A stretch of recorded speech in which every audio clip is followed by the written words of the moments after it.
Yo, welcome back to A House Divided. It's your boy Josh, aka the resident Buckeye fan. And y'all know what we got to get into. Let's talk about this Texas game. But before I get into the Texas game, make sure y'all like the video, make sure y'all subscribe, all that good stuff. Buckeye fans, how we feeling about this Dave Portnoy ban? I like it. I love it. Love it. Love it. Keep his ass away from the stadium. I don't like him. I don't fuck with him. I don't fuck with him. Glad they banned his ass. Keep him away from the stadium at all costs. But aside from that, we actually got to talk about the game. Make sure y'all leave them comments, though. Going into this game, we all know what the defensive game plan should be. Pressure, pressure, pressure, pressure, pressure, pressure for both sides. I mean, both of them, Arch Manning and Julian Sayin, have yet to start an actual game. And with Arch Manning going into the horseshoe, pressure, pressure, pressure, pressure. Julian Sayin this is his first start. This is his first significant minutes in a game. So they're going to pressure, right?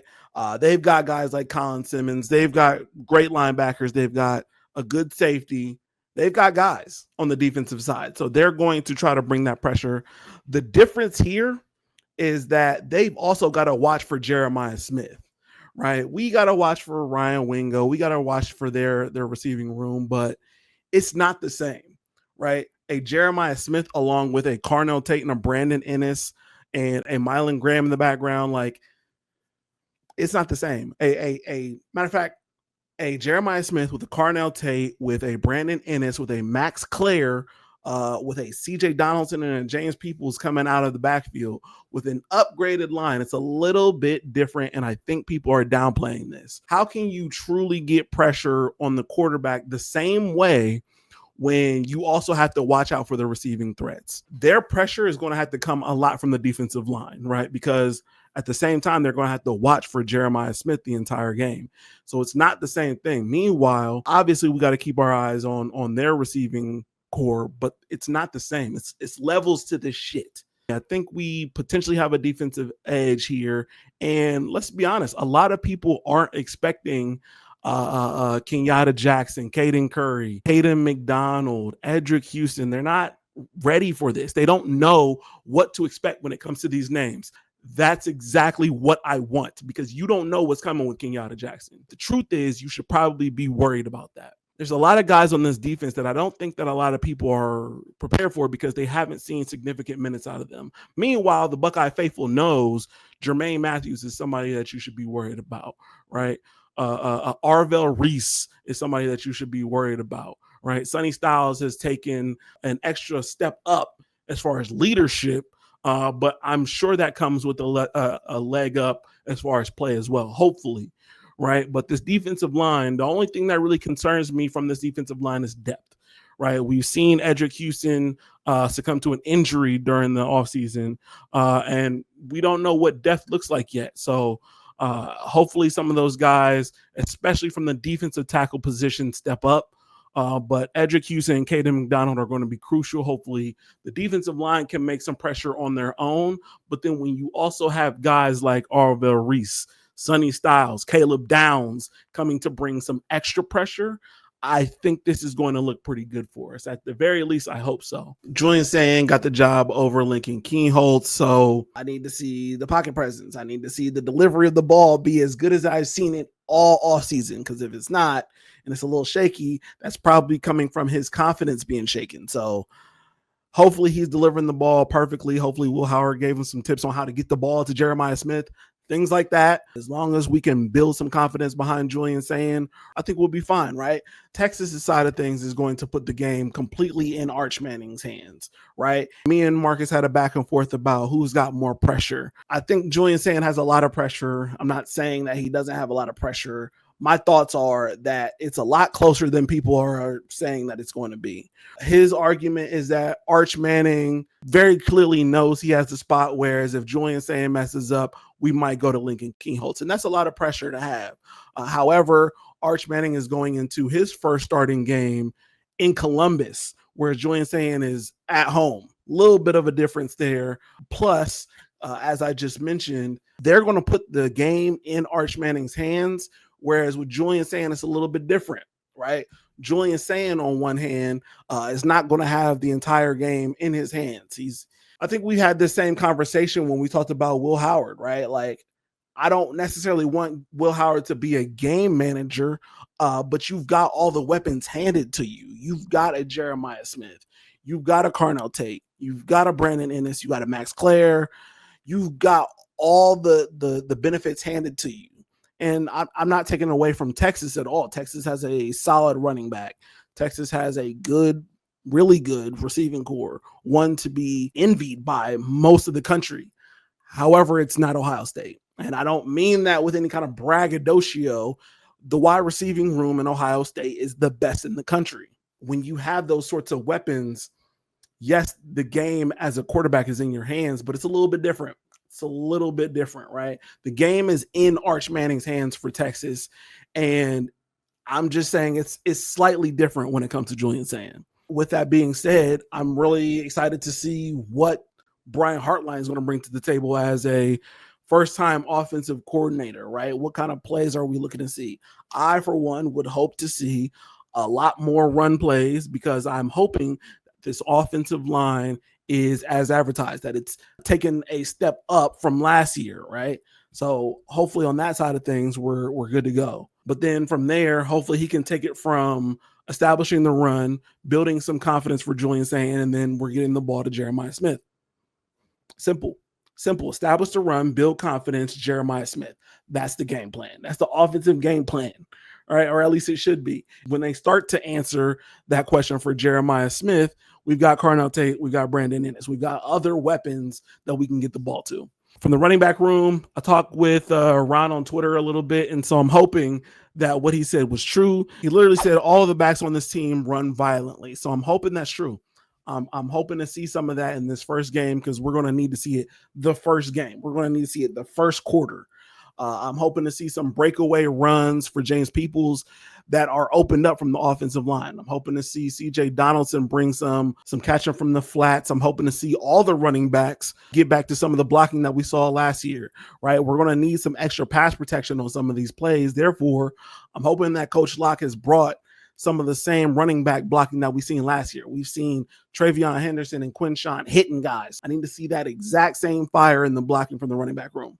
The wide receivers are the wide receivers, right? Jeremiah Smith, Carnell Tate, Brandon Ennis, Mylan Graham, Bryson Rogers, whoever we've got out there on the field needs to bring that same level of play, right? This is Jeremiah Smith's second year, and I'm hoping that this is a Heisman year for Jeremiah Smith. And with that, you got to bring it in the Texas game. And I have no doubts about Jeremiah Smith, right? At the same time, I think this is a huge year for Carnell Tate. Carnell Tate's going to have to give us a 1,000-yard year, especially if he wants his stock to go up as an NFL draft pick. Brandon Ennis has a lot to show us. Now, I don't know if this is going to be a 1,000-yard year for Brandon Ennis for sure. I'd like to see what comes of the athleticism for Brandon Ennis. I'd like to see what comes from the tenacity that I've seen from Brandon Ennis at times, right? This is a year for him to get known a little bit more, right? So this is a huge year for Jeremiah Smith because hopefully this is a Heisman year.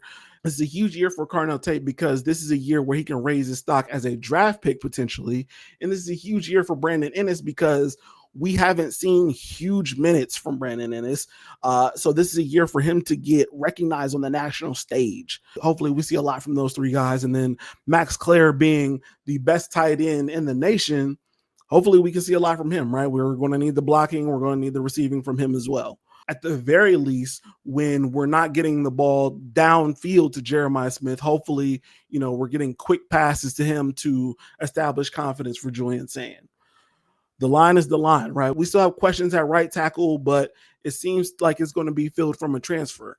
Everywhere else on the offensive line, I'm pretty much hoping we're good. We need to see an upgrade in the level of play from the offensive line, even from a national championship year, even from a year where we lost guys like Josh Simmons and Seth McLaughlin last year. They still took the level of play up when it came to the postseason. So hopefully we see that throughout the season this year, no matter who it is between the Minnesota transfer and the Rice transfer, Phillip Daniels and Ethan Onyanwa. Hopefully we see some tremendous improvements in the right tackle position along with the rest of the guys, pass protection and run blocking, because we're going to need both of them. tremendously, right? A lot of people make fun of Ohio State because they feel like we don't think that the trenches are important. That's not the case. We're trying to improve the trenches, right, from the offensive and defensive side to get to a level where we can dominate the rest of the playing field, right? Defensive line depth, we'll see what happens with that. But outside of that, we're hoping to build the trenches to a level of play that's going to help us dominate the rest of the country. We know Kenyatta Jackson, we know Caden Curry, and they've got significant burn when JT and Jack Sawyer were out at different points in different games. So I feel confident with that. Kenyatta Jackson and Caden Curry are two guys that I will go to war with. And for whatever reason, if any of them needs timeout, hopefully CJ Hicks has increased his level of play to play on the defensive line and get to the quarterback. That's what we need. The defensive tackle situation is where it becomes a little bit iffy, right? They think that they have some guys behind Caden McDonald and Edric Houston, but only time will tell, right? And we've got to get whoever's behind them some significant burn. Will Smith Jr. has been a name that I've seen. Jason Moore is another guy that I've seen that has seemed to step up in the offseason. Hopefully behind Edric Houston and Caden McDonald, we've got some guys that are ready to go because we're going to need that depth behind them. And so definitely hoping to see that early on even, right? We got to get these guys some minutes in the Texas game to see what they can do and hopefully build confidence for them as well. Moving on from that, linebacker is pretty much set. Sonny Styles has seemingly taken a huge step up in leadership to the point where he's the Blacko recipient. But then also, I'm hoping along with that, and we'll get into that when I address the questions that I had during the offseason, but I'm hoping that he's taken a huge step up in play as well. Sonny Styles was pretty good last year, but he's still going to need to see an extra step up in play to even hear his name, hopefully early enough in the NFL draft, because this seems like it's going to be a draft year for him. And I'm fingers crossed, this is going to be one of those years for him. I know this is going to be one of those years for Arvell Reese because at times it has seemed that Arvell Reese, just from a pure talent standpoint, has at times been one of the best linebackers that we've had in that room. So I'm really excited for him to finally get his starting burn because I think he's going to be a name that we're going to hear quite a bit on Saturdays and eventually on Sundays as well.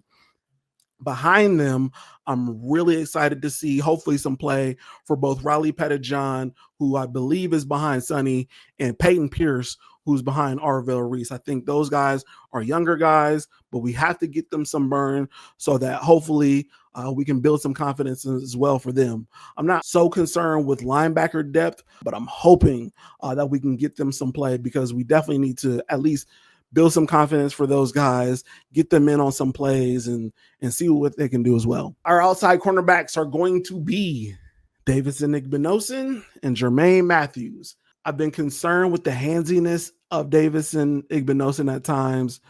I'm really hoping that can come to a halt. That's going to be a problem. We can't have too many pass interference calls and things of that nature. If there's one thing that I'm mostly concerned with, it's that, right? We've got some younger guys who are coming up, who are stepping up, but it's that, right? If he's going to continue to be handsy and it's going to be costly for Ohio State, I'm an advocate of maybe seeing what Aaron Scott or Devin Sanchez can do because we can't lose games due to penalties just because you're a little bit more handsy than most cornerbacks. You know what I mean? You got to kind of watch that a little bit more. So hopefully we've gotten a firm control over that situation. But other than that, I think Igbinosun is a solid player. And this is also a draft year for Igbinosun. So he's got to get out of that mindset of being a little too handsy, a little too grabby. So if he can do that, this is a potential draft year for him. So he can definitely step up. And then Jermaine Matthews, I have no problem with Jermaine Matthews. From what I've heard, he's stepping up in leadership.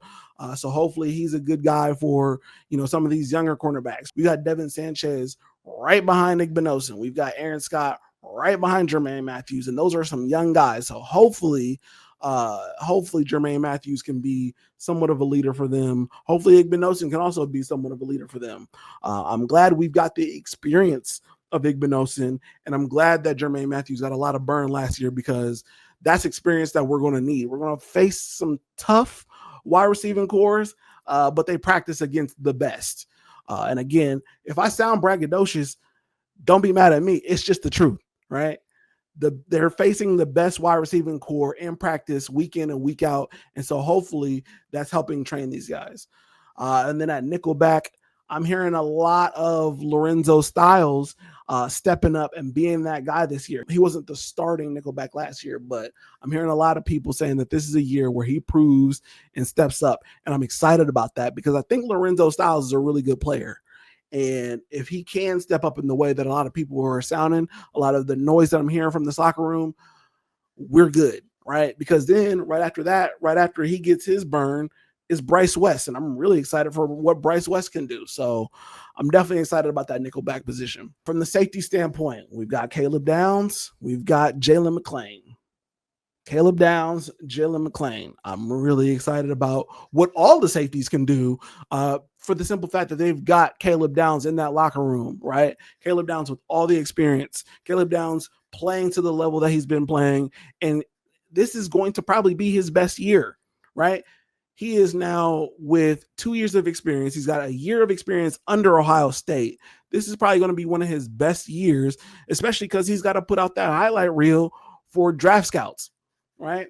This is yet another player who's probably going to look to be drafted after this year.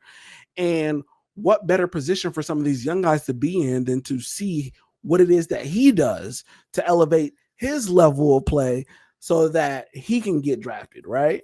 If he can elevate his level of play beyond expectation, right? The expectation is that he's the best player on defense in the nation. So if he can exceed expectations, what does that look like for some of the young guys in the locker room? What does that look like for a Jalen McClain who's playing alongside him? What does that look like for Malik Harford who's playing behind him? What does that look like for Fahim Delane who's in his early years, right? It sets the standard for the safety room, which is amazing, which is exactly what we need for the younger guys. And I'm excited to see what's coming of that. Jaden Fielding, I am perfectly willing to put everything from prior years behind us. If you can get out there and be accurate with the football, with the field goals, there are going to be some games where it's going to come down to the wire and we're going to need you to hit big time kicks. So Jaden Fielding, I'm willing to put literally everything behind. I will sing your high praises if you can get to the level that we need you at this year. Kick returners are going to be Mylan Graham and Carnell Tate. Excited for that. A lot of people are talking about the playmaking ability of Mylan Graham, so getting them out on special teams should be dope. Brandon Ennis and Caleb Downs, both the 1 and 2 for punt returner. Again, we already kind of know what those guys can do, so definitely excited for special teams on that note. And if our kicker can just hold it down, POP, hold it down, I think we're in for a good one. Look, Texas is not a team to play around with, but this is the perfect test to see what it is that we have with this Ohio State Buckeye team, right? If you're not of the belief that Ohio State is up to snuff, what better team to play against than the number one team and show and prove, right? I'm of the belief that we have a significant chance to beat them. It'll be a close game, but I believe that we beat them. I don't have a score prediction. I don't do score predictions, so I don't have a score prediction for y'all, but I do believe that Ohio State wins a close one, if not for anything else. Home field advantage for Julian Sayin, building the confidence early.